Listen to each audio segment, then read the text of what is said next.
Paano palalakasin ang kooperatibang pang-agrikultura tulad ng Rice App Irrigators and Farmers Agriculture Cooperative o RIFAC? Narito ang programa ng RIFAC.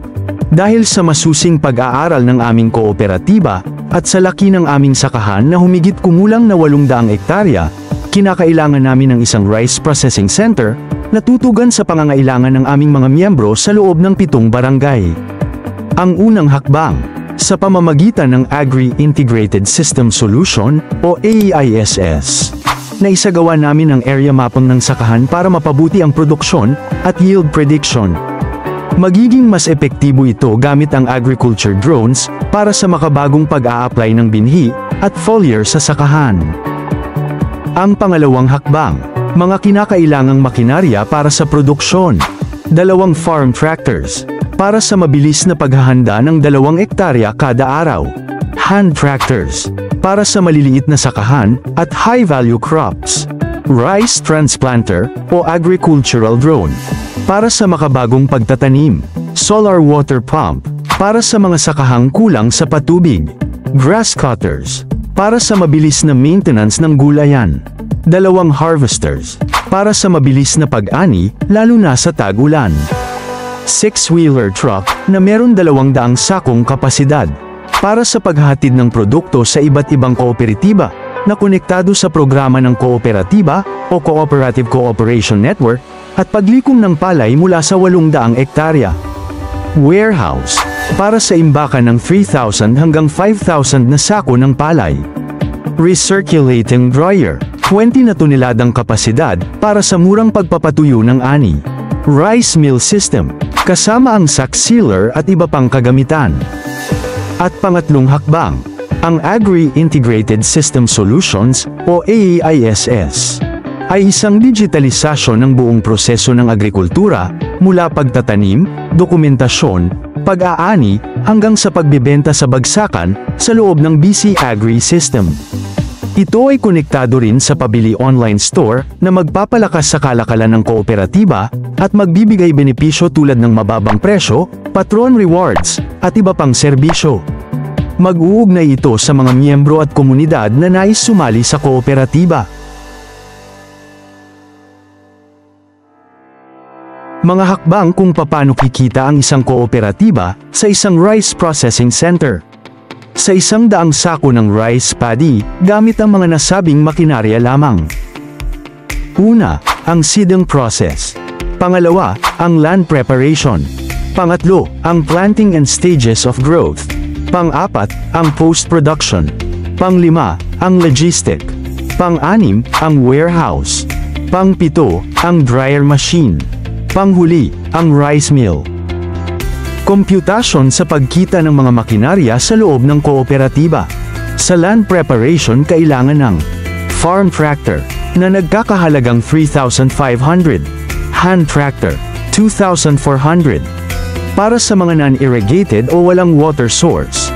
Optional na gumamit ng diesel na nagkakahalagang 11,000 pesos. Seeds, 4,200 pesos. Pesticide, 2,000 pesos. Labor, 2,500. 3 beses na fertilizer, na nagkakahalagang 7,200. Labor, na 1,500. 90 na sako ang natira para sa magsasaka. At 10 para sa harvester. Flatbed dryer, 9,000 ang kokolektahin ng flatbed dryer ng kooperatiba o ng may-ari. Rice mill, na 3,600 pesos. At ang total cost of production ng farmer ay 46,900. Ang 90 na sako ay minultiply sa 0.60% equals to 54 na sako ng 50 kilograms ng milled rice. 46,900 divide by 2,700 kilograms equals to 17.37 per kilogram. At yan ang presyo ng palay ng farmers. 20 ay mumultiply sa 4,950 kilograms equals to 99,000 pesos minus by 46,900 equals sa malinis na kita ni farmer. At ito ay ang 52,100 pesos per hectare. Kung irrigated si farmer, kikita siya ng malinis na 63,100 pesos. 63,100 divide by 2,700 equals to 23.37. Kapag ibinenta ng kooperatiba ng 30 pesos per kilogram, kikita sila ng kabuuang 17,901 pesos mula sa bigas kada ektarya, bago pa ibawas ang mga gastos. Mga karampatang presyo ng serbisyo ng makinarya. Ang farm tractor ng kooperatiba ay kikita ng 3,500 pesos bawat ektarya.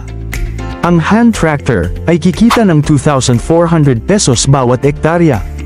Ang drone ay kikita ng 4,000 pesos bawat ektarya. Ang dryer ay kikita ng 9,000 pesos bawat ektarya. Ang rice mill ay kikita ng 3,600 pesos bawat ektarya. Ang kabuuang kita ng kooperatiba sa lahat ng makinarya ay 22,500 pesos bawat ektarya. Ang kita ng kooperatiba sa 200 ektarya mula sa makinarya ay 4,500,000 pesos sa bawat cropping ng kabuuang kita. Sa naprosesong bigas, kikita si kooperatiba kada ektarya ng 17,901 pesos sa benta ng 30 pesos bawat kilogram.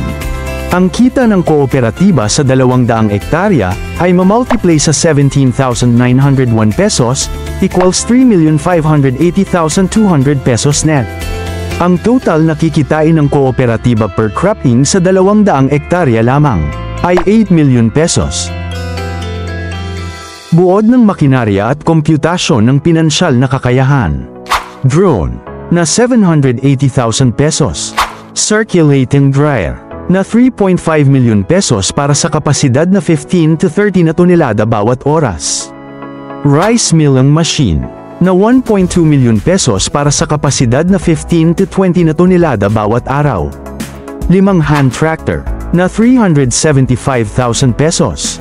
2 4-wheel tractor na 1.2 million pesos. Warehouse na 22 million pesos para sa 2,000 metro kwadrado. 7 barangay pabili online store na 3.5 million pesos para sa tindahan o imbakan. Miscellaneous at utilities na 2.5 million pesos. Isang truck o logistics na 4 million pesos. 2 delivery FBs o logistics na nagkakahalagang 1.5 million pesos. Ang kabuuang gastos ay 38,980,000 pesos. Ang average yearly income para sa 800 na ektarya ay 32 million pesos multiply sa 5 taon, equals 194,900,000 pesos. Iyan ang target na kita sa loob ng 5 taon. At ang target average na asset ng kooperatiba sa loob ng 5 taon ay 74,900,000 pesos. At hindi kasama ang iba pang kita mula sa ibang serbisyo ng negosyo.